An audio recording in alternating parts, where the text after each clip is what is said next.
से बोली रहमत वाला आया नबी है, रहमत वाला आया नबी है, धूम मची है, धूम मची है, बोलो ना धूम मची। जो आवाज़े बोलें सुबहानाल्लाह। এই মাসটা হচ্ছে রবিউল আউয়াল শরীফ, ইমানদারদের বড় খুশির এই মাস। যারা ইমানদার নিজের অজান্তে নিজের অন্তরে একটা ভালো লাগা সে অনুভব করবে। এটা একেবারে আমি আপনাকে ঈমানের সাথে, এতেকাদের সাথে, আত্মবিশ্বাসের সাথে বলতে পারি যে রবিউল আউয়াল মাস আসলে ইমানদারের অন্তরে কেমন জানি ভালো লাগা। এটা কেন? এটা হচ্ছে নবীজির সাথে আমাদের যে তাল্লুক, এটা ঈমানের তাল্লুক। এই সম্পর্কটা ঈমানের বলে বলিয়ান। কাজেই রহমাতুল্লিল আলামিন এসেছে, সব দিকে সবাই আনন্দে মাতোয়ারা হয়েছে। অন্য দিন মসজিদ একরকম, আজকে আবার একরকম। সুবহানাল্লাহ বলেন। আজকে কত সুন্দর ফ্ল্যাগ দিয়ে কত চমৎকার একটা পরিবেশ। কেন? পৃথিবীবাসীকে একটা মেসেজ দেওয়া হলো যে নবী আমাদেরকে নামাজ দিয়েছেন, যে নবীর কারণে ঈমান পেলাম, কোরআন পেলাম, আজান পেলাম, একামত পেলাম, মেহরাব পেলাম, মিম্বর পেলাম, ওই নবী আগমন করেছে এই মাসে। অন্তত নিজেদের সামর্থ্য অনুসারে এই মাসটার কিছুটা সময় হলো মসজিদটা সেই নবীর সবুজ গম্বুজের রঙে রঙিন করে।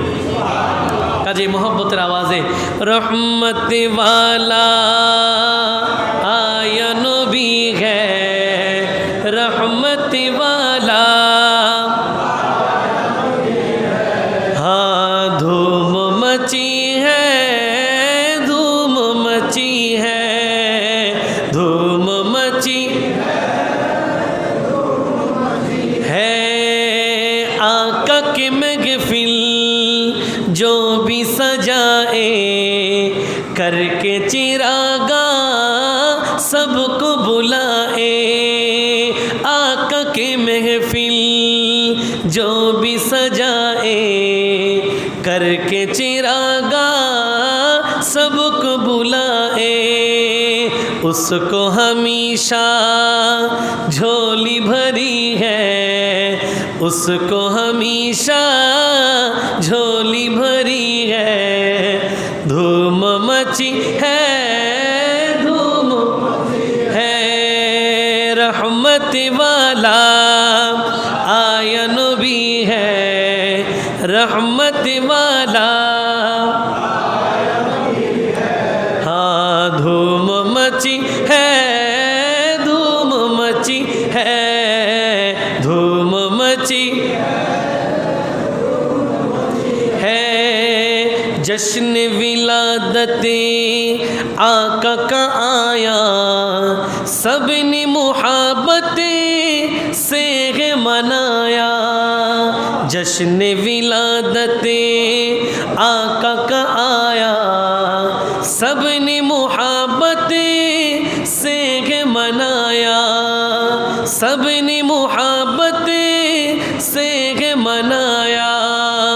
झूम के सबने नात पड़ी है, झूम के सबने नात पड़ी है।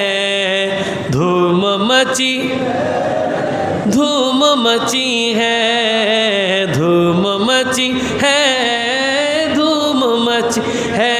बोलो रहमत वाला आया नबी है, रहमत वाला हाँ धूम मची है, धूम मची है, धूम मची है, धूम मची है। रहमत वाला हाँ रहमत वाला आया नबी है, धूम मची है, धूम है। जब के दिखा गए आका का चेहरा, दूर हुआ गए अंधेरा जब के दिखा गए आका का चेहरा दूर हुआ गए सारे अंधेरा दूर हुआ गए सारे अंधेरा काबे की रौनकें झूम उठी है काबे की रौनकें झूम उठी है धूम मची है धूम मची है धूम मची है धूम मची है रहमत वाला बोलो रहमत वाला हाँ धूम मची है धूम मची है धूम रहमत वाला आया नबी है धूम मची है धूम मची है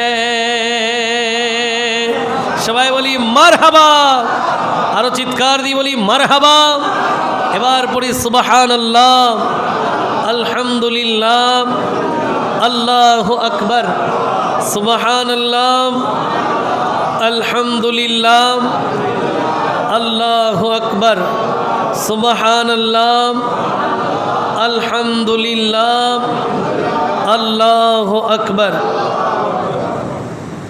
পবিত্র রবিউল আউয়াল রবিউন নূর মহিমান্বিত পবিত্রতম এ মাসের প্রথম জুমা আমাদের মাঝে সমাগত এটা রব্বুল আলামিনের কৃপা দয়া মায়া মেহেরবানি যে রব্বুল আলামিন গত জুমার পর থেকে আজকের এই জুমা পর্যন্ত আমাদের ভালো রাখলেন। আমি তো আজকের এই কথায় আরেকটু সংযুক্ত করতে চাই যে গত বছর রবিউল আউয়াল শরীফ থেকে আজকের এই রবিউল আউয়াল শরীফ পর্যন্ত যিনি আমাদের ভালো রাখলেন এটা উনার একান্ত দয়া মায়া মেহেরবানি ছাড়া আর কিছু নয়। তা না হলে এমন অনেকেই আছেন যারা গত জুমায় ছিলেন, গত রবিউল আউয়াল শরীফে ছিলেন, আজকের এই জুমায় আমরা যারা আছি আল্লাহ পাক আমাদের সবাইকে ঈমানের সাথে বাকিটা সময় কাটানোর তৌফিক দান করুক। সবাই বলি আল্লাহর রহমত এটা এমন একটা ব্যাপার, আল্লাহর রহমত এটা এমন একটা ব্যাপার বান্দা রহমতে থাকে তবে অনুভব করতে পারে না। বান্দা কোথায় থাকে? রহমতে থাকে কিন্তু অনুভব করতে পারে, কিন্তু বান্দা আল্লাহর রহমতের ভেতরেই ডুবে আছে। আমি আজকের এই রবিউল আউয়াল শরীফের জুমা আপনারা জানেন এই অত্র হাজি ঠান্ডা মিয়া সদগর জামে মসজিদে রবিউল আউয়াল শরীফ গত 4 বছর, এবছর সহ এটা 5 বছর হবে, একটা আলোচ্য সূচির উপরে আলোচনা চলতেছে। তো সুবহানাল্লাহ জোরে বলেন। এটা অত্যন্ত কঠিন একটা ব্যাপার। আমরা 2 পর্বের আলোচনা করি 2 জুমায় শেষ, 3 পর্বের আলোচনা করি 3 জুমায় শেষ, এমন অনেক আলোচনা করেছি যে 9 পর্বের ধারাবাহিক আলোচনা 9 জুমায় শেষ হয়েছে। কিন্তু বছর থেকে বছর যেই ধারাবাহিকতা, এটা আল্লাহ পাকের অসংখ্য রহমতের মধ্যে এক টুকরা। এই আলোচ্য সূচি হচ্ছে পবিত্র কোরআনের আলোকে নবীজির প্রশংসা।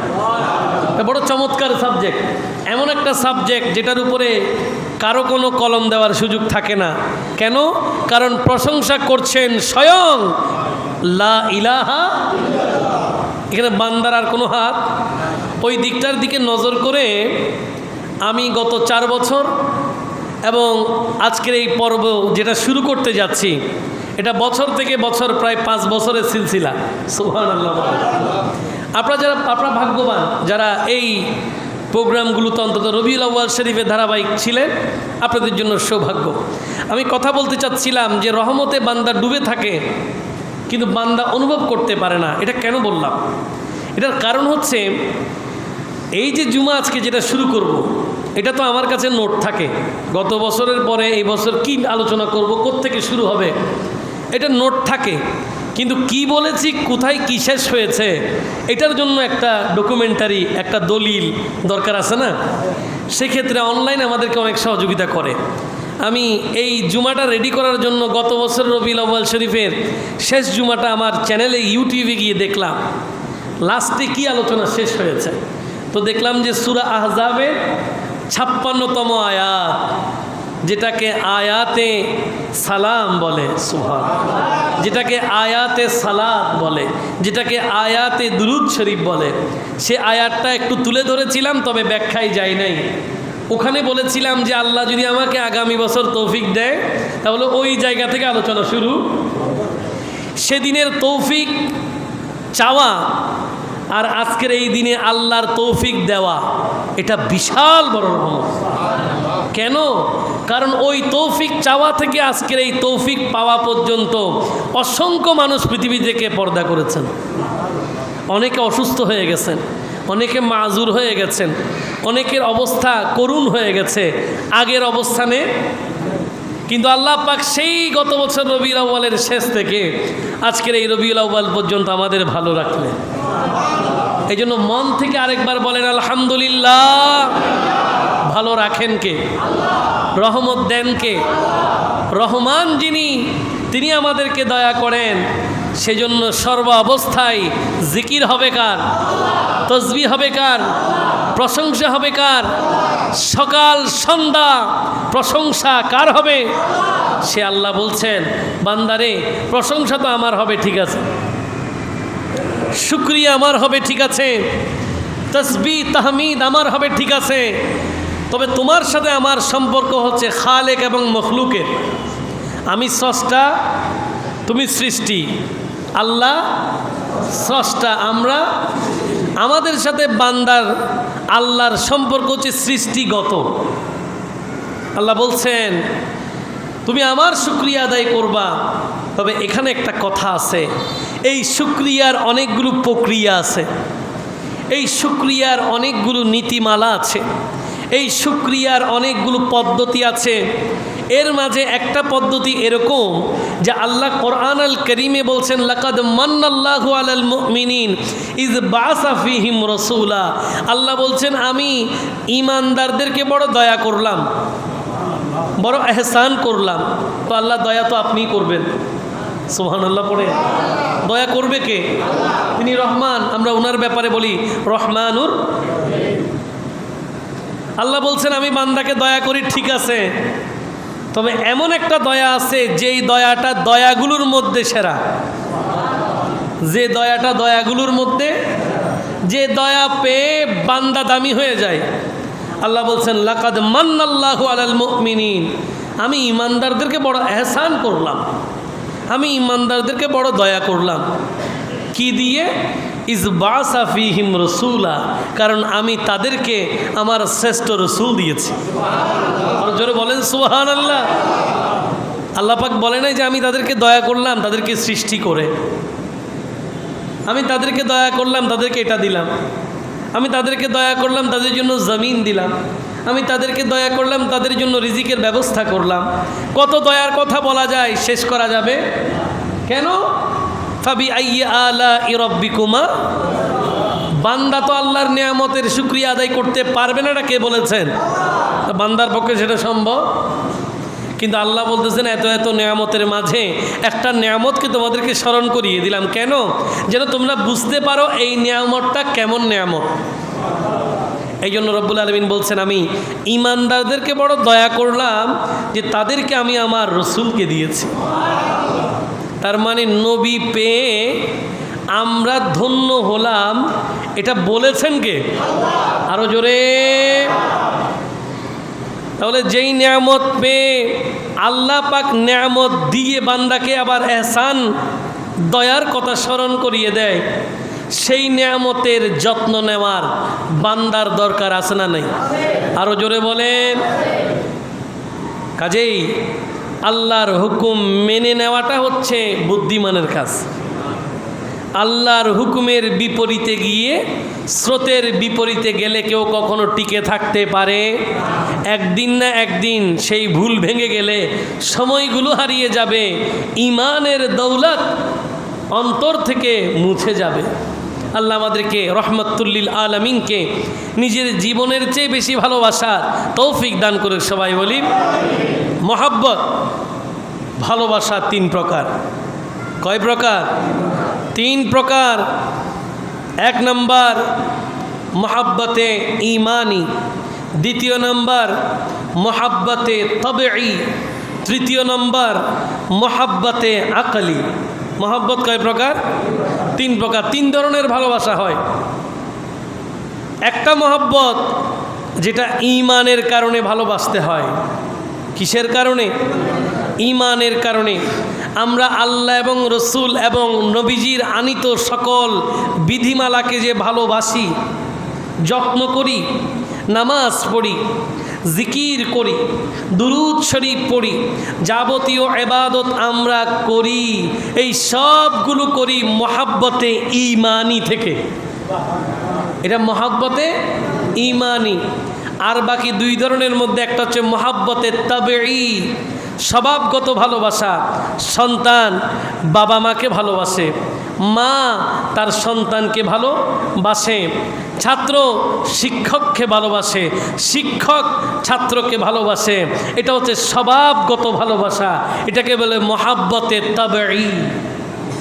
আরেক ধরনের ভালোবাসা হচ্ছে মহাব্বতে আকলি, বুদ্ধিমত্তার ভিত্তিতে, বিবেকের চিত্তে ভালোবাসা।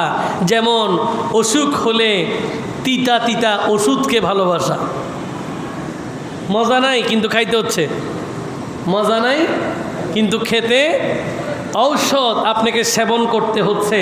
এই যে অসুখ অবস্থায় ওষুধের প্রতি যেই সম্পর্ক, এটা হচ্ছে মহাব্বতে আকলি, বিবেকের কারণে ভালোবাসতে হচ্ছে। কিন্তু এই তিনটা ভালোবাসার মধ্যে শ্রেষ্ঠ ভালোবাসা হচ্ছে মহাব্বতে ঈমানি, যেটা না থাকলে আর কিছু টিকবে। রহমাতুল্লিল আলামিনকে ভালোবাসা হচ্ছে মহাব্বতে ঈমানি। আল্লাহ আমাদেরকে নবীজিকে ভালোবাসার মহাব্বতে ঈমানি অন্তরে লালন করার, ধারণ করার, নিজের জীবনে বরণ করার তৌফিক দান করে। সবাই বলি সেই মর্মে একটিবার উঁচু আওয়াজে দুরূদ শরীফ আল্লাহুম্মা সাল্লি মাওলানা মুহাম্মাদে ওয়ালা আলি।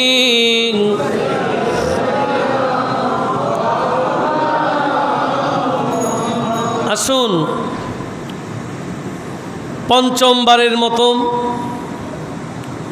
ধারাবাহিক আলোচনা, আজকের এই প্রথম পর্ব আলোচ্যসূচি পবিত্র কোরআন আল করিমের আলোকে নবীজির প্রশংসা। জোরে বলেন সুবহান।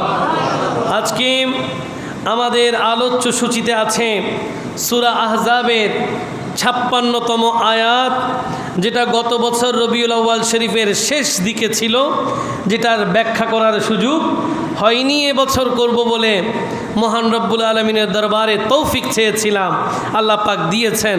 আসুন কোরআন আল করিমে রব্বুল আলমিন যে আয়াতের মাধ্যমে বান্দার প্রতি এই আদেশটুকু দিলেন যেন বান্দা নবীজির প্রতি দরুদ প্রেরণ করে, যে আয়াতের মাধ্যমে বান্দার উপর এটা দায়িত্ব হয়ে গেছে, আবশ্যক হয়ে গেছে যে তোমাকে অবশ্যই আমার হাবিবের প্রতি দরুদ প্রেরণ করতে। রব্বুল আলামিন এলান করছেন বিসমিল্লাহির রহমানির রহিম, ইন্নাল্লাহা ওয়া মালাইকাতাহু ইউসাল্লুনা ইয়া আইয়ুহাল্লাযীনা আমানু সাল্লু আলাইহি ওয়া সাল্লিমু তাসলিমা। রব্বুল আলামিন হাকিমুল হাকিমিন পবিত্র কোরআন আল করিমের সূরা আহজাবের 56তম আয়াতের মধ্যে আল্লাহ পাক এলান করলেন, ইন্নাল্লাহ নিশ্চয় আল্লাহ ওয়া মালাইকাতাহু তার ফেরেশতাদেরকে নিয়ে ইউসাল্লুনা আলান নবী আমার আপনার প্রিয় নবীর প্রতি দুরূদ অবতারণ করেন। আরো জোরে বলেন সুবহানাল্লাহ। আমি আপনাদেরকে আয়াতের ব্যাখ্যায় যাওয়ার আগে একটা বিষয় জানতে চাই। মনে করেন বিশ্বাসযোগ্য একজন ব্যক্তি, সৎলোক, যাকে আপনি বিশ্বাস করেন, কি করেন, সে যখন আপনাকে কোনো কিছু করার কথা বলবে, সে নিশ্চয়ই অবশ্যই এই কথাগুলো না বললেও আপনি বিশ্বাস করবেন, ঠিক কি না? মনে করেন আমাকে আমাদের মুসল্লি একজন দাওয়াত দিল, দাওয়াত দিয়েছে, আমি দাওয়াত নিয়েছি, তাকে বললাম আমি আসব, আল্লাহ যদি তৌফিক দেয় আমি, তখন সে এটা অন্তরের মধ্যে বিশ্বাস করে নেবেন যে আমাদের খতিব সাহেব অবশ্যই আসবে। কেন? কারণ তিনি আসবে বলেছে, এটাই যথেষ্ট ওনার জন্য, আর নিশ্চয় অবশ্যই দরকার নাই। কিন্তু আমি যদি বলি যে আমি নিশ্চয়ই আসব, তখন কথাটার গুরুত্ব বেড়ে যায়। কিন্তু না বললেও হতো, অবশ্যই যাব এই কথাটা অবশ্যই না বললেও চলবে। কারণ কিছু কিছু মুসল্লিদের সাথে আমাদের সম্পর্কটা ওই রকম, ঠিক কি না? সবার সাথে কিন্তু একরকম না। এটা ক্লাসের মধ্যে বেশ কম আছে না? নাই, এটা তো আবার রাগ করলে হবে না যে হুজুর সবাই তো এক সমান হওয়ার কথা না। সবাই এক সমান না। সবাই যদি এক সমান হইতো, মসজিদের মধ্যে সবাই কাঁধে কাঁধ মিলিয়ে দাঁড়ায়, তারপরেও সবাই সমান না। এটা আরেক কঠিন কথা বললাম, ব্যাখ্যা না করলে আবার আপনারা আরেক দিকে চলে যাবেন, এই জন্য বলতে হবে এটা। মসজিদে সবাই কাঁধে কাঁধ মিলিয়ে দাঁড়ায়, সবাই সমান হয়ে যায়, কিন্তু এরপরেও সবাই সমান না। কেন? জুমার দিনেরটা আপনি কমন নেন, সবাই কাঁধে কাঁধ মিলিয়ে ইমাম সাহেবের ইমামতিতে নামাজ আদায় করবে, কিন্তু এরপরেও সবাই সমান না। কেন?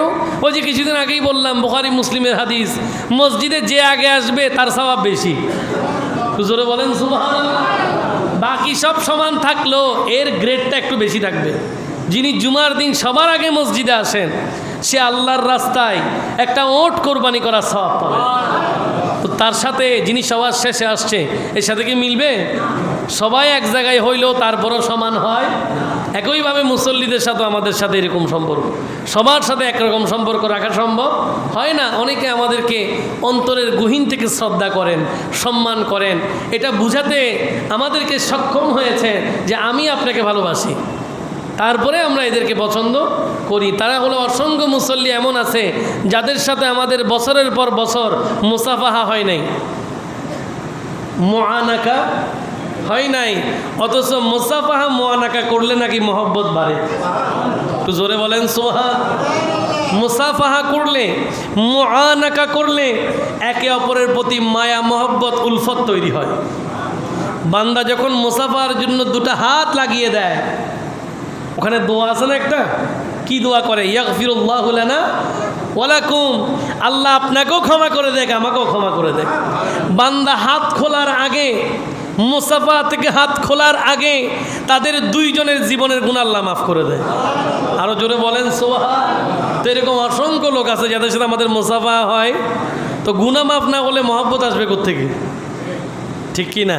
আবার এমন অনেকে আছেন যাদের সাথে মুসাফা না করলে জুমা কেমন জানি অপূর্ণ থেকে যায়, আছে না?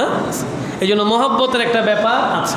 আসুন, বলছিলাম যে আল্লাহ পাক এই আয়াতের মধ্যে বড় চমৎকার একটা বিষয় বললেন। আল্লাহ যাই বলেন তাই ঈমান, কিন্তু এরপর আল্লাহ বলছেন ইন্না, নিশ্চয়। এখানে একটা শব্দ বাড়িয়ে দিলেন। আপনি এই জায়গায় আপনাকে গৌর করতে হবে, এই জায়গায় আপনাকে অ্যাটেন্টিভ হতে হবে, এই জায়গায় আপনাকে মনোযোগী হতে হবে। আল্লাহ পাক কী বলছেন? চাইলে তো ইন্না শব্দ বাদ দিতে পারতেন, কিন্তু আল্লাহ বলছেন বান্দা তুমি এই জায়গায় মনোযোগ দাও। ইন্না, নিশ্চয় আল্লাহ তার ফেরেশতাদেরকে নিয়ে হাবিবের প্রতি দুরূদ প্রেরণ করে। এটা দিয়ে বাকিদেরকে আজীবনের জন্য মেসেজ দিলেন যে আল্লাহ তো যেটা বলেছেন সেটা আল্লাহ করেন, আল্লাহ যেটা বলেন সেটা করেন, কিন্তু ইন্না বলে কাজের গুরুত্বটা বাড়াই দিলেন। এটা কত বড় গুরুত্বপূর্ণ কাজ যেটা শুরুর আগে আল্লাহ পাক ইন্না বলছেন। এরপরে রব্বুল আলামিন সবাইকে কিন্তু ডাক দেয় নাই।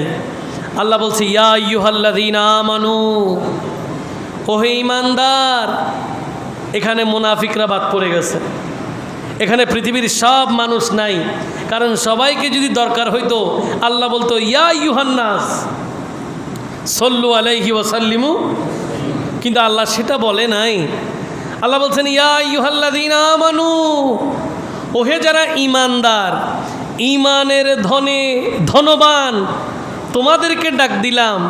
তোমাদের কাজ এটা কি?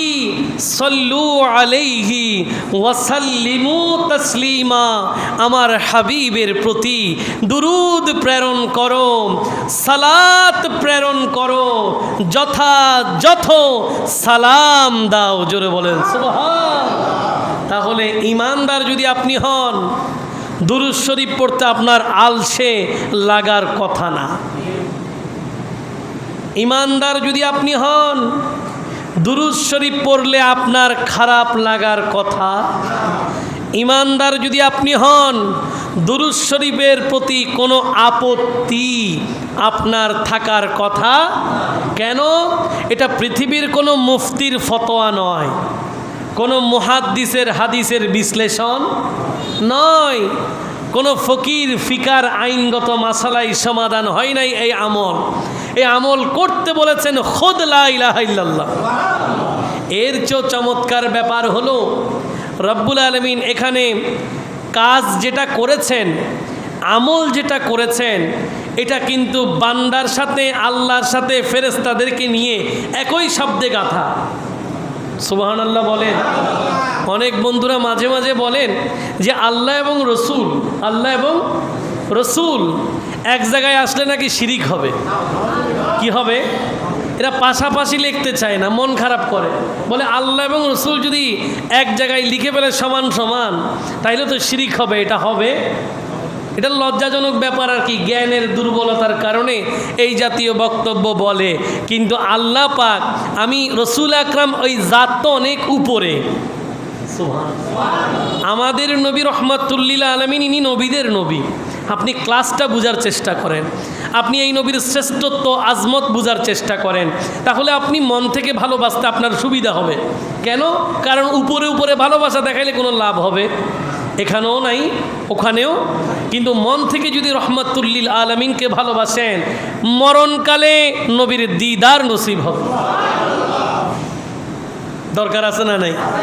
দিদার নসিব দরকার আছে না নাই? শুধু কি মরণকালে চান, নাকি ঘুমের ঘোরেও একটু চান? স্বপ্নে কি একটু নবীর দিদার চান কি না? আচ্ছা, যদি স্বপ্নে দেখা হয়ে যায় কী লাভ হবে? আহা, রহমাতুল্লিল আলামিন বলছে উম্মত আমাকে যদি একবার দেখে ফেলো, এটা কেমন জানো? বলে মান রাআনি, যে আমাকে দেখেছে, ফিল মানাম, স্বপ্নের মধ্যে, ঘুমের মধ্যে, ফাকাদ রাআনি, সে আমাকেই দেখেছে। আরো জোরে জোরে আওয়াজ, জোরে। মান রাআনি ফিল মানামি ফাকাদ রাআনি, যে স্বপ্নে আমাকে দেখেছে। উম্মত রে, তুমি আমাকেই দেখেছো, এটার জন্য আর কারো কাছে বলার দরকার নাই। তুমি যদি মনে করো যেটা রহমাতুল্লিল আলামিন দেখা দিয়েছে, মন থেকে মেনে নাও এটা নবী। কেন? কারণ ধোঁকা দেয় শয়তান। এই জন্য নবী বললেন ফা ইন্না শায়তানা লা ইয়াতামাসসালু ফি সূরাতি। উম্মত জেনে রাখো, শয়তান অন্য কিছুর রূপ ধারণ করতে পারলেও তোমার নবীর রূপ ধারণ করতে পারে না। সেই নবীর উম্মত আমরা। সেই নবীর ঈদে মিলাদুন নবী পালন করার দরকার আছে না নাই? সে নবীর ভালোবাসায় দুরূদ শরীফ তিলাওয়াতের দরকার আছে না নাই? ওই নবীর কারণে দুনিয়াতে, আখিরাতে, কবরে, হাসরে, পুলসিরাতে, মিজানে সব জায়গায় আমরা দামি। তাই তো আমরা বলি জিসকা কোই সানি নেগি वो नबी हमारा है, जिसका कोई सानी वो नबी है, मुस्तफ़ा की अज़मत का, मुस्तफ़ा के अज़मत हाँ हद ना किनारा। अबू जहल ने भी कहा चाँद दो टुकड़े कर, सुभान अल्लाह पढ़े। अबू जहल ने भी कहा चाँद दो टुकड़े कर, अरे वो भी कर दिखाया गे, वो भी कर दिखाया गे, वो नबी है, वो नबी है, मुस्तफ़ा की अज़मत हाँ, मुस्तफ़ा की अज़मत का हद ना सलातुनिया।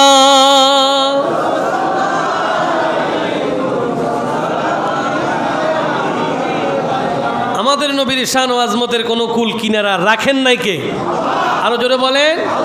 যিনি নাত লিখছেন আবার তার দোষ দিয়েন না, বলে জিসকা কোই সানি নেহি वो নবী হামারা है, যেই নবীর কোনো তুলনা নাই ওই নবী নাকি নাম আমাদের নবী।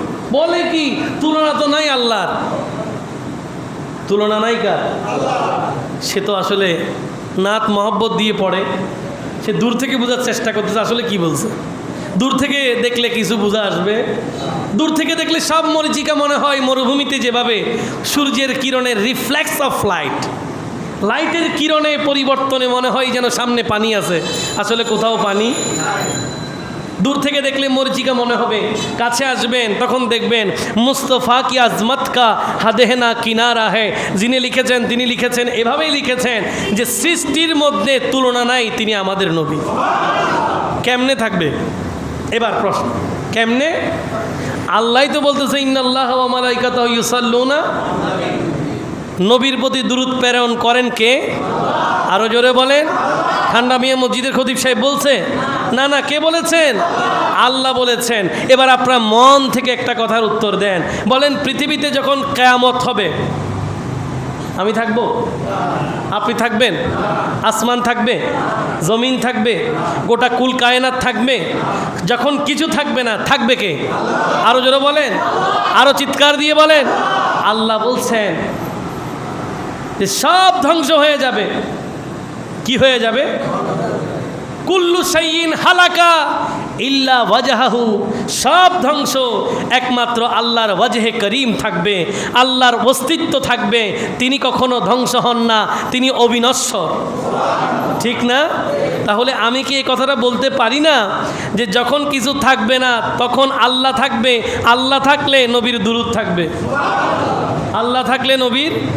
তাও যিনি লিখেছেন তাহলে তিনি ঠিকই লিখেছেন, মুস্তফা কি আজমত কা হাদ না কিনারা হ্যায়। চিৎকার দিয়ে বলেন সুবহান। তিনি এখান থেকেই লিখছেন যে আল্লাহ যখন নবীর শানের রিফাতের দায়িত্ব নিয়েছেন, এটার কোনোদিন বন্ধ হবে? কেউ যদি বলল আল্লাহ কতক্ষণ করছে, কতক্ষণ বন্ধ রাখছে, ইমান যাবে? কি যাবে গা? ইমান থাকবে, বাকিগুলো বাদ দেন। ইমানে যদি না থাকে জান্নাত জাহান্নাম কি কষ্ট হয়? রাগ করলেন? কি বলছিলাম অনেকে বলে যে আল্লাহ এবং রসুল এক জায়গায় আসলে শিরিক হবে, কিন্তু আপনি আশ্চর্য হবেন এই আয়াতের মধ্যে রব্বুল আলামিন দুরুদের আমলের কথা বলতেছেন, কিন্তু একটা শব্দের মধ্যে আল্লাহ, একই শব্দের মধ্যে ফেরেশতাও, একই শব্দে ঈমানদার। এখন শিরিক হয় না? এখন শিরিক। ইউসাল্লুনা আলান নবী, ওখানে আল্লাহও আছে ফেরেশতাও আছে।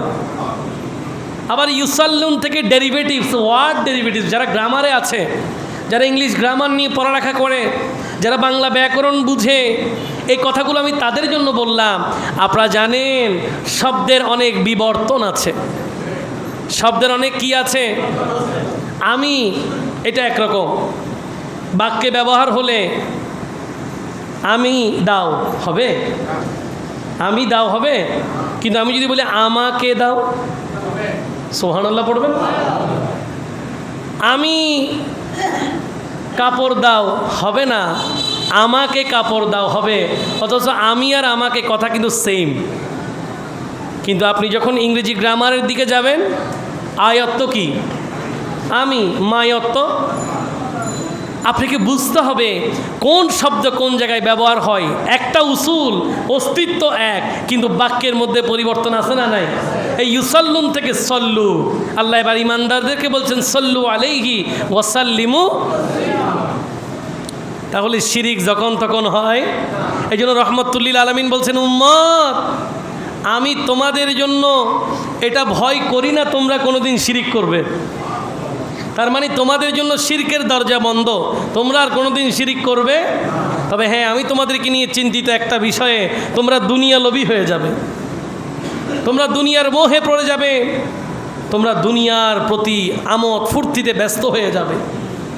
কাজেই প্রিয় ভাইয়ের আমার, আল্লাহ আমাদেরকে দুনিয়া থেকে রগবত দান করুক। সবাই বলি আল্লাহুম্মা সাল্লি মাওলানা মুহাম্মাদে ওয়া আলা আলিহি।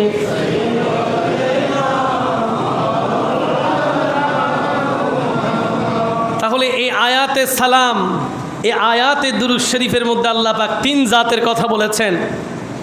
এক জায়গায় আল্লাহ, এরপরে ফেরেশতা, এরপরে ঈমানদার। তিনজনের কাজ একটাই, কিন্তু কাজের মধ্যে ভিন্নতা আছে। কাজের নাম এক, কিন্তু সবার কাজ সেম। সবার কাজ কি সেম? আমরা মাঝে মাঝে মসজিদ পরিষ্কার পরিচ্ছন্ন কর্মসূচি দিই না? দিই। ওখানে আমিও থাকি, তো আমি কি সব জায়গায় কাজ করি? সব জায়গায় কাজ আমি করি? আমি করতে চাইলে আমার মুসল্লিরা আমাকে সব জায়গায় কাজ করতে দেয়। মনে করেন আমি অজুখানায় গেলাম, আমি একটু পরিষ্কার করি, তাদের কাছে এটা ভালো লাগছে না যে হুজুর আমি আসছি আপনি করবেন না। তো তারা একরকম করে, আমি একরকম করি, কিন্তু নাম মসজিদ পরিষ্কার পরিচ্ছন্ন কর্মসূচি। নাম একটা, কাজের কি আছে? ভিন্নতা আছে না নাই? এবার আসেন, এগুলো হচ্ছে পৃথিবীর একটা চিন্তা চেতনা বুঝার জন্য আপনাকে বললাম। এই একই থিওরিটা আপনি এ আয়াতের মধ্যে আনেন। আল্লাহ পাকের দুরূদ প্রেরণ করা মানে কি?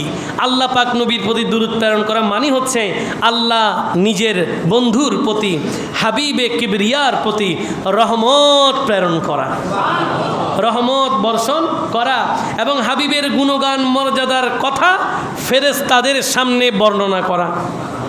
অর্থাৎ শুধুমাত্র জমিনে ঈদে মিলাদুন্নবীর মাসে ঘন ঘন, বাকি 11 মাসে হালকা হালকা ইমানদার আহলে সুন্নাত ওয়াল জামাত তথা সুন্নি মুসলমানেরা ঈদে মিলাদুন্নবীর ব্যানারে নবীর জন্য যেই মাহফিল করেন, এটা শুধুমাত্র জমিনে হয় এরকম না।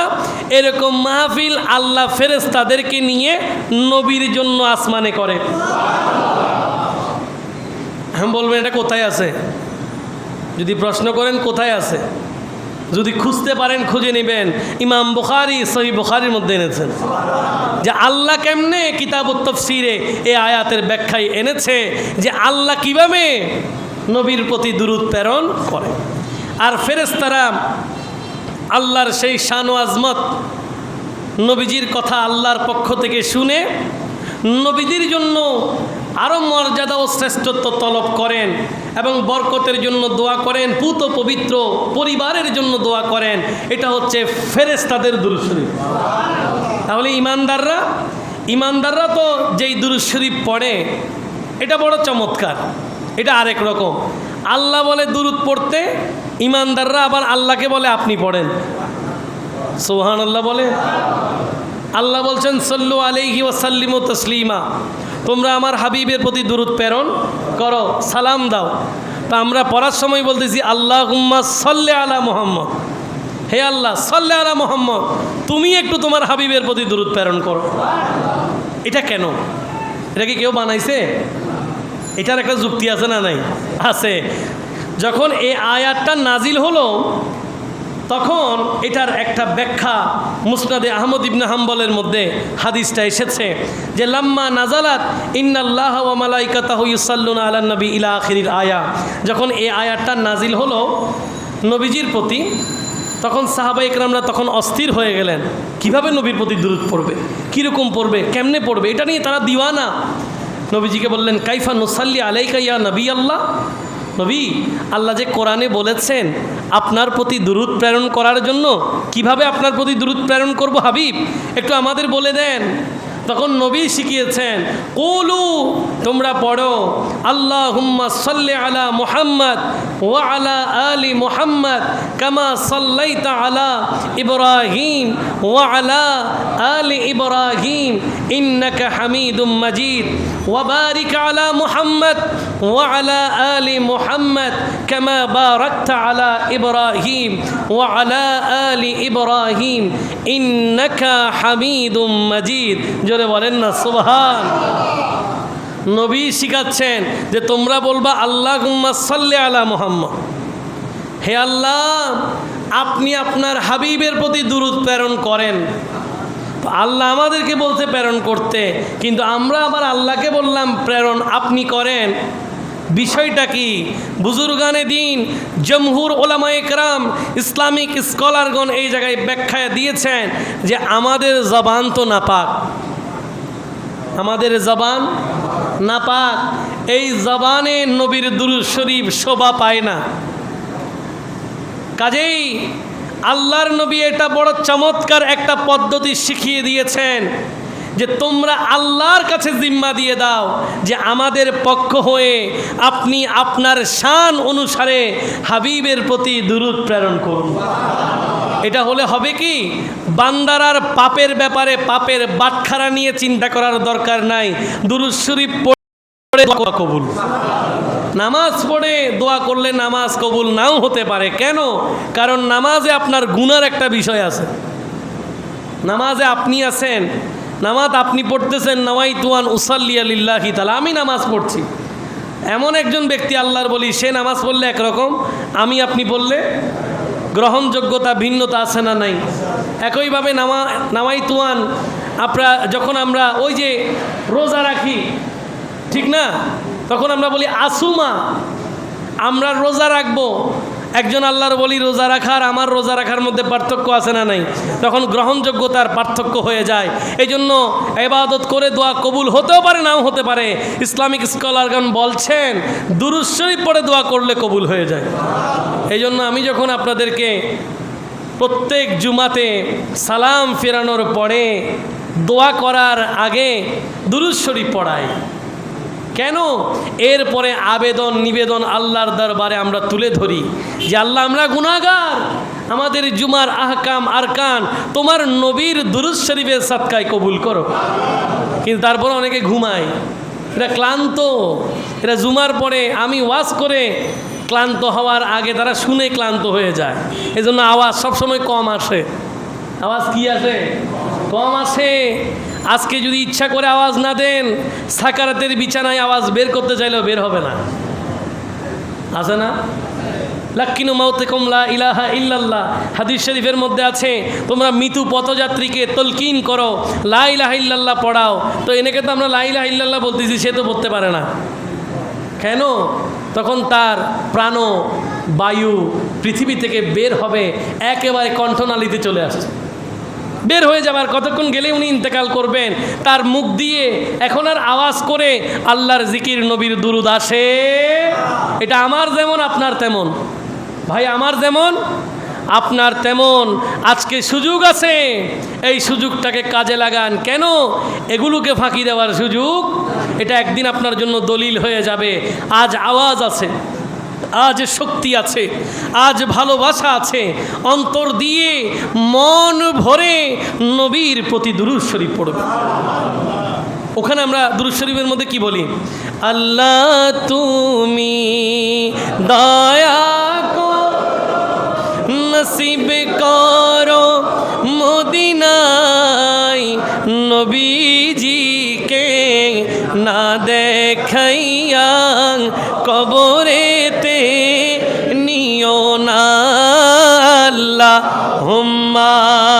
সাল্লি মাওলানা মুহাম্মাদে ওয়া আলা সাইয়্যিদিনা। কি আবেদন দেখেন, কি বলতেছি। এটা যদি একবার কবুল হয়ে যায়, একজন ইমানদারের জীবন আর কিছু লাগবে? বলে আল্লাহ তুমি দয়া করো, নসিব করো মদিনা। আল্লাহ আপনার হাবিবের দুরূদ পড়তেছি, মাঝখানে ছোট্ট একটা আবদার করে গেলাম, সেটা কি আপনি একটু দয়া করবেন, একটু যদি নসিব হয়, যদি মদিনায় যেতে পারি। ভাই মদিনায় কি হায়াতুন নবী, সুবহানাল্লাহ পড়েন। ওখানে গেলে কি হবে? রহমতুল্লিল আলামিন বলছেন মান যারা কবরি ওয়াজাবাত লাহু শাফাআতি, যারা আমার জিয়ারত করে এদের উপরে আমার সুপারিশ করা ওয়াজিব হয়ে গেছে। একবার যদি নবীর রওজায় একদশে যেতে পারেন, যারা গিয়েছেন তারা দামি হয়ে গেছেন, যারা যাবেন তারা দামি হয়ে যাবেন। সবুজ গম্বুজের ছায়াতলে দাঁড়িয়ে নবীজিকে লাখো কোটি সালাম দেওয়ার নিবেদন যদি একদিন পূরণ হয়ে যায়, নবীর সেই হাদিস আপনার জন্য আমল হয়ে যাবে। আল্লাহর নবী বলছেন যারা আমার জিয়ারত করে তার জন্য কাল কিয়ামতের ময়দানে আমি সুপারিশ করব। এরপরে কি বলছি? মরণকালে একটু নবীর দিদার, কি বলেন ঠিক কি না? আচ্ছা এরকম দিদার একটু আগেই তো বললাম, যদি দিদার নসিব হয়ে যায় আর কিছু লাগবে? কেন? কারণ নবীকে দেখলে তো জাহান্নামের আগুন এমনিই হারাম। যেই চোখে, কোন চোখে? যেই চোখে হাবিবে কিবরিয়াকে দেখবে ওই চোখে আগুন স্পর্শ করবে আপনার মনে হয়? প্রিয় ভাইয়ের আমা, এই মাস রহমতুল্লিল আলামিনের মাস, এই মাস বেশি বেশি দুরূদ শরীফ পড়ার মাস। আপনার জন্য সুযোগ, আমি গত জুমায় বলেছি প্রত্যেক দিন সম্ভব হলে অন্তত 111 বার দুরূদ শরীফ পড়ার চেষ্টা করবেন। এই আমলে আপনি দামি হয়ে যাবেন। আমলে কি হয়ে যাবেন? দামি হয়ে যাবেন। আসুন সেটাই বলছিলাম যে সাহাবায়ে কেরামদেরকে দুরূদ শরীফ কীভাবে পড়তে হবে এটা স্বয়ং নবী শিখিয়েছেন, আর সাহাবায়ে কেরামরা এটাকে বড় যত্ন করতেন। নবীর প্রতি দুরূদ শরীফ পড়াটাই কি করতেন? আমরা তো দুরূদ শরীফ পড়ার সময় অনেক সময় অলস। অনেকে আবার বললাম না, আমি আগেও বলেছি, অনেকে ক্লেম করে যে হুজুর আপনার জুমাতে অনেক দুরূদ শরীফ পড়ে, খালি দুরূদ শরীফ। নাউজুবিল্লাহ পড়ে, জানে না, বুঝে না, কোরআন হাদিসের আশেপাশে নাই। সে মনে করতে যে শুধু ওয়াজ করলেই হয়ে যাবে। তো ওয়াজ করলে কি হবে? ওয়াজটা আপনি আমল করতেও পারেন, নাও করতে পারেন, কিন্তু দুরূদ শরীফ পড়লে তো আপনার আমলনামা অন্ধকার দূর হয়ে আপনার সওয়াবের আমলনামা ভারী হবে। কেন? রহমতুল্লিল আলামিন বলছেন মান সাল্লা আলাইয়া সালাতান ওয়াহিদা, যেই ব্যক্তি আমার প্রতি একবার দুরূদ প্রেরণ করে, সাল্লাল্লাহু আলাইহি আশরা, তার প্রতি আল্লাহ 10 বার রহমত প্রেরণ করে। আরো জোরে বলেন সুবহানাল্লাহ। এমনিতে বান্দা সহজে কি আল্লাহর রহমত পাবে? এত সোজা আল্লাহর রহমত পাওয়া? কিন্তু দুরূদ শরীফ এমন একটা নিয়ামত যেটা করার মাধ্যমে আপনি আল্লাহর রহমতে ধন্য হয়ে যাবেন। আল্লাহর নবীর সাহাবী হযরত উবাই ইবনে কাব রাদিয়াল্লাহু তাআলা আনহু নবীজির কাছে আসলেন, রহমতুল্লিল আলামিনকে বললেন ইয়া রাসূলুল্লাহ, আমি আপনার প্রতি বেশি বেশি দুরূদ শরীফ পড়ি। সুবহানাল্লাহ। সাহাবীদের আমল মানতে হবে তো নাকি? হাবিব, আমি আপনার প্রতি বেশি বেশি দুরূদ শরীফ পড়ি, কিন্তু আমি জানতে চাই আমি আমার দোয়ার মধ্যে কতটুক সময় আপনার প্রতি দুরূদ প্রেরণ করব, কতটুক? রহমতুল্লিল আলামিনকে যখন তিনি বললেন যে কতটুক করব, আবার নবীজিকে বললেন ইয়া রাসূলুল্লাহ, আমি কি গোটা আলোচনা, গোটা প্রোগ্রামের 4 ভাগের 1 ভাগ, দোয়ার 4 ভাগের 1 ভাগ আপনার প্রতি দুরূদ শরীফ পড়ব? আল্লাহর নবী বলছেন মা শি'তা, তোমার ইচ্ছা, তবে হ্যাঁ ফাইন জিত্তা ফাহুয়া খায়রুল লাক, 4 ভাগের 1 ভাগ পড়তে পারো, কিন্তু এর চেয়ে বাড়ালে তোমার জন্য কল্যাণ। তার মানে নবীজি চাই দুরূদ শরীফ আরো বাড়ুক। সাহাবী আবার বললেন, ইয়া রাসূলুল্লাহ, নিসফ, আমার গোটা দোয়ার মধ্যে অর্ধেক সময় আমি আপনার প্রতি দুরূদ প্রেরণ করি। নবীজি বললেন, মা শি'তা ফাইন জিদতা ফাহুয়া খায়রুল লাক, তোমার ইচ্ছা, তবে এর চেয়ে বেশি পড়লে তোমার জন্য কল্যাণ। সাহাবী আবার বললেন, ইয়া রাসূলুল্লাহ ফাসসুলুসাইন, তাহলে আমি আমার দোয়ার 3 ভাগের মধ্যে 2 ভাগ সময় আপনার প্রতি দুরূদ পড়ি। নবীজি বললেন, মা শি'তা ফাইন জিদতা ফাহুয়া খায়রুল লাক, তোমার ইচ্ছা, তবে এর চেয়ে বেশি পড়লে তোমার জন্য কল্যাণ। শেষে সাহাবী বললেন, আজআলু লাকা সালাতি কুল্লাহা ইয়া রাসূলুল্লাহ, আমি আমার গোটা দোয়ার মধ্যে আপনার প্রতি দুরূদ পড়ব, আমি সার্বক্ষণিক আপনার প্রতি দুরূদ। নবীজি তখন বললেন, ইদা তুকফা হাম্মাক ওয়া ইউগফারু লাকা যামবাক, ও আমার প্রিয় সাহাবী, যদি তুমি এমনটা করো, অধিক অধিক পরিমাণে হাবিবের প্রতি দুরূদ প্রেরণ করো, তাহলে তোমার দুনিয়া আখিরাতের সকল প্রয়োজন পূরণ হয়ে যাবে, পেরেশানি দূর হয়ে যাবে এবং আল্লাহ তোমার সকল গুনাহ ক্ষমা করে দেবেন। সেই দুরূদ শরীফ পড়তে আমরা রাজি আছি তো? তাহলে একই আওয়াজে একই সাথে আল্লাহুম্মা সাল্লি আলা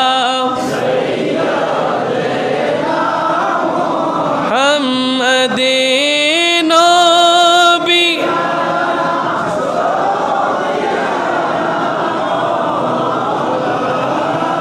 মুহাম্মাদি, বলো আল্লাহুম্মা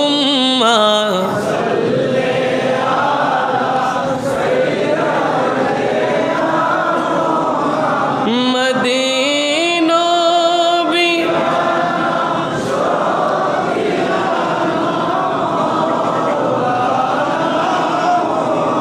উচ্চ আওয়াজে বলেন না সুবহানাল্লাহ।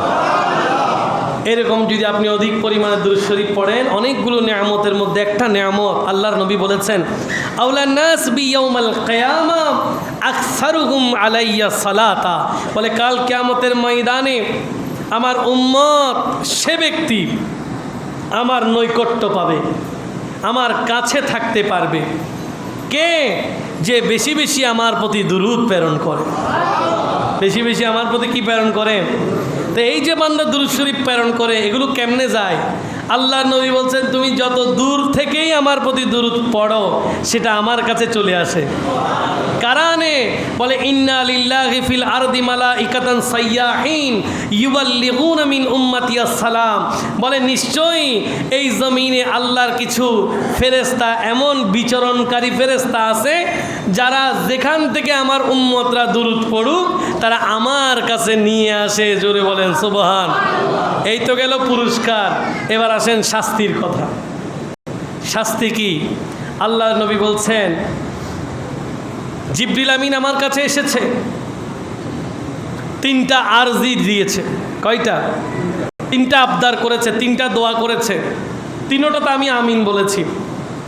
কয়টা দোয়া? 3টা। 3টা আবদার করেছে, আবেদন করেছে, আর আমি 3টাতে দোয়া করেছি। সেটা কি? বলে এমন ব্যক্তি যার সামনে হাবিব আপনার নাম উচ্চারণ হলো, কিন্তু সে দুরূদ শরীফ পড়ে, সে ধ্বংস হোক। নবী বলতেছে আমিন। এরপরে বলছে হাবিব সে ধ্বংস হোক যে রমজান পেল নিজের জীবনের গুনাহ ক্ষমা করাতে পারে। নবী বলছে আমি বললাম আমিন। এরপরে 3 নাম্বার বলল সেই ধ্বংস হোক যে নিজের বাবা মাকে বৃদ্ধ অবস্থায় পেল, অথচ তাদের খেদমত করে তাদের দোয়া নিয়ে জান্নাতে যেতে পারল না, সে ধ্বংস হোক। নবী বললেন আমি বললাম আমিন। তাহলে যে 3টা দোয়া নবী এভাবে বলেছেন, যার সামনে নবীর নাম উচ্চারণ হয় সে দুরূদ শরীফ পড়ে না। নবী দোয়া করছেন, জিবরিল আমিন বলেছেন, সে ধ্বংস হবে। আপনি আমি কি ধ্বংস হতে চাই? বলেন ধ্বংস হতে চাই? তাহলে যেখানেই দুরূদ শরীফের মজলিস সেখানে দুরূদ শরীফ পড়বেন। চুপ থাকা যাবে? দুরূদ শরীফ পড়ার মজলিসে বসে চুপ থাকা বেয়াদবি। দুরূদ শরীফের মজলিসে বসে দুরূদ শরীফ না পড়লে কি? কার সাথে? মদিনাওয়ালা নবীর সাথে। আল্লাহর হুকুম অমান্য করা এই মজলিসে তার চেয়ে দুর্ভাগা আর কেউ হতে পারে? আল্লাহর নবী বলেন, আল বখিলু আল্লাযী মান যুকিরতু ইনদাহু ফালাম ইউসাল্লি আলাইয়া, বলে সে বখিল, সে কৃপণ, যার সামনে আমার নাম উচ্চারণ হলো সে দুরূদ শরীফ পড়ে না। তাহলে আমরা দুরূদ শরীফ পড়তে চাই কিনা? আমি আজকের এই আলোচনা শেষ করতে চাই ইমাম সাখাবীর আল কাউলুল বাদীর একটি চমৎকার ঘটনা দিয়ে, হেকায়ত দিয়ে, যেই আলোচনা শুনলে আপনার অন্তর নবীর প্রেমের আস্তানা হবে, দুরূদ শরীফের প্রতি আপনি আন্তরিক হবেন। ওখানে হযরত মুহাম্মদ বিন মালিক রহমাতুল্লাহ আলাইহি বর্ণনা করছেন, তৎকালীন সময়ে একজন বড় ইসলামিক স্কলার ছিলেন, এলমে কেরাতের মধ্যে অনেক উপরের লেভেলের একজন শেখ ছিলেন, যার নাম হচ্ছে কারি আবু বকর বিন মুজাহিদ রহমতুল্লাহ আলাইহি। তো হযরত মুহাম্মদ বিন মালিক বাগদাদের জমিনে কারি আবু বকরের কাছে এলমে কেরাতের শিক্ষা নিতে গেলেন। তিনি বললেন যে তখন আমি যখন ওস্তাদের দরবারে গেলাম, আমি দেখলাম যে ওখানে কেরাত পরিবেশিত হচ্ছে। আমরা কয়েকজন সেখানে প্রবেশ করলাম। এমত অবস্থায় দেখলাম একজন বুজুর্গ ব্যক্তি, বয়স্ক ব্যক্তি ওই দরবারে উপস্থিত হলেন। দেখলাম ওস্তাজ কারি আবু বকর ওই মুরব্বী, ওই বুজুর্গকে দেখে দাঁড়িয়ে গেলেন এবং ওই বুজুর্গকে নিজের জায়গায় বসালেন এবং উনার কুশলাদি জানতে চাইলেন। জিজ্ঞাসা করলেন, আপনি কেমন আছেন, পরিবার কেমন আছে? এভাবে কুশল জানার পরে ওই বুজুর্গ ব্যক্তি বললেন যে কারি আবু বকর সাহেব, গতকাল রাতে আমার ঘরে একটা ছেলে সন্তান আগমন করেছে। একটা ছেলে সন্তান আগমন করেছে, একটা ছেলে জন্ম নিয়েছে। আমার পরিবার আমার কাছে কিছু ঘি এবং কিছু মধু চেয়েছেন, কিন্তু সেগুলো নিয়ে যাওয়ার মতো তৌফিক আমার কাছে নাই। এত বড় বুজুর্গ ব্যক্তির এই অর্থনৈতিক মন্দার কথা শুনে কারি আবু বকর বিন মুজাহিদ রহমতুল্লাহ আলাইহি ভারাক্রান্ত হয়ে গেলেন, মনে বড় কষ্ট পেলেন। পরিবারের সন্তান আগমন করেছে, কিন্তু ঘি এবং মধু নিয়ে যাওয়ার সেই তৌফিক এই বুজুর্গের নাই। এই কথা শুনে তিনি কষ্ট পেলেন। কষ্ট পেতে পেতে তিনি হঠাৎ করে ঘুমিয়ে পড়লেন। এই চিন্তা অন্তরে লালন করে ঘুমিয়ে পড়লেন। ওই ঘুমানোর মধ্যে রহমতুল্লিল আলামিনের দিদার নসিব হয়ে গেল। রহমতুল্লিল আলামিন বললেন, ও আমার প্রিয় উম্মত কারি আবু বকর সাহেবকে, যে আপনি ওনার জন্য যেই চিন্তা করছেন সেটা চিন্তা করার দরকার, কোনো অসুবিধা নাই। আপনি ওই জামানার একজন মন্ত্রী ওয়াজির আছে, যার নাম হচ্ছে আলী বিন ঈসা, উনার কাছে যাবেন, উনাকে বলবেন যে আল্লাহর নবী ওনাকে সালাম দিয়েছেন। আরো জোরে বলেন সুবহানাল্লাহ। ওই ওয়াজির আলী বিন ঈসাকে বলবেন যে আল্লাহর নবী ওনাকে সালাম দিয়েছেন, আর বলবেন যে এই বুজুর্গ ব্যক্তিকে যেন 100 আশরাফি মুদ্রা দিয়ে সহযোগিতা করা হয়।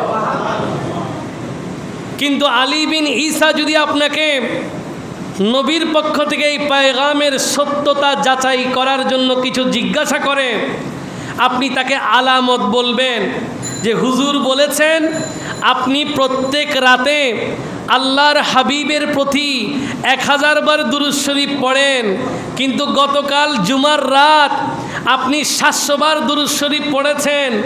এরপরে বাদশাহ আপনাকে ডাক দিয়েছে, আপনি বাদশার ডাকে চলে গেছেন, ওখান থেকে এসে বাকি 300 বার দুরূদ শরীফ পড়েছেন। এটা আলামত হিসেবে নবী আপনাকে বলতে বলেছেন। এই কথাগুলো বলে বলবেন যে এই বুজুর্গ ব্যক্তিকে যেন 100 দিনার দেওয়া হয়।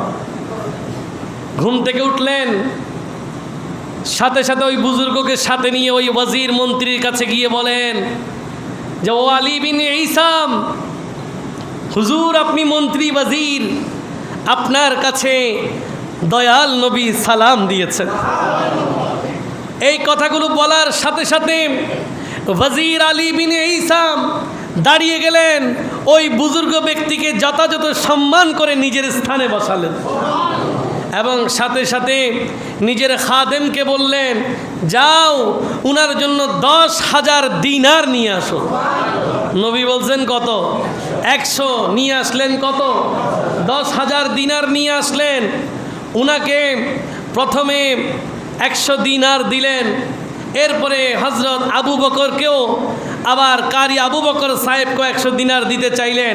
তিনি বললেন, না, আমরা 100 দিনারের বেশি নিতে পারবো না, কারণ হাবিব বলেছেন 100 দিনার নেওয়ার জন্য। কিন্তু ওই আলী বিন ঈসা ওয়াজির মন্ত্রী, তিনি তো মানতে চান না। তিনি বলেন, আপনি তো বড় গোপন কথা বলে দিলেন, আপনি তো বড় রহস্যের কথা বললেন। প্রতি রাতে যে 1000 বার দুরূদ শরীফ আমার হাবিবের প্রতি আমি প্রেরণ করি, এটা তো আমি আর আল্লাহ ছাড়া কেউ জানে না। আমি আর আল্লাহ ছাড়া কেউ জানে? আজকে আপনি বড় রহস্যের কথা বলে দিলেন, এই জন্য 100 দিনার আপনাকে দিতে চাই। এরপরে আবার 100 দিনার নিলেন, বললেন, আর এই 100 দিনার আপনাকে এই জন্য দিতে চাচ্ছি, আমি তো জানতাম এই দুরূদ শরীফের কথা আমি আর আল্লাহ জানি, আপনার কথা দিয়ে বুঝলাম আমার হাবিবও জানে, আমার হাবিবও জানে, সেজন্য 100 দিনার আমি আপনাকে দিতে চাই। আরও 100 দিনারের পোলটা বের করে বলে, আমি এই 100 দিনার দিতে চাই।